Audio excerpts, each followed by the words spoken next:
Hi, నేను Venu Sakshi digital. RCB captain Rajat Patidar సరికొత్త చరిత్రను సృష్టించాడు. ఐపీఎల్లో 2 లేదా అంతకంటే ఎక్కువ సార్లు టైటిల్ గెలిచిన 4వ జట్టుగా రికార్డులకు ఎక్కాడు. ధోని, రోహిత్, గంభీర్ తర్వాత ఆ రేంజ్ స్థాయి సక్సెస్ చూసింది మాత్రం ఒక పటీదార్ మాత్రమే. అంతేకాదు, ఒకే వేదికపై 2 సార్లు టైటిల్ కొట్టిన 3వ జట్టుగా బెంగళూరు నిలిచింది. 2025లో, ఇప్పుడు 2026లో కూడా అహ్మదాబాద్లోనే ఆర్సీబీ జెండా పాతేసింది.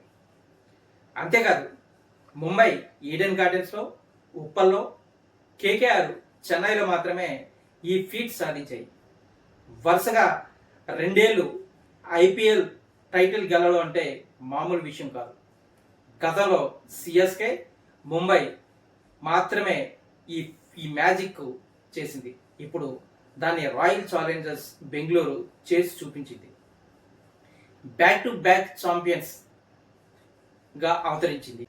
ఇక ఫైనల్ సెంటిమెంట్ విషయానికి వస్తే, ఐపీఎల్లో ప్లే ఆఫ్స్ మొదలైనప్పటి నుంచి క్వాలిఫైయర్ 1 గెలిచిన టీము కొట్టడం ఇది 13వసారి.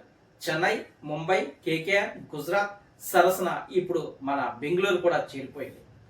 ఆర్సీబీ ఫ్యాన్స్ రికార్డుల వేటపై మీ కామెంటు ఏంటో తెలియజేయండి.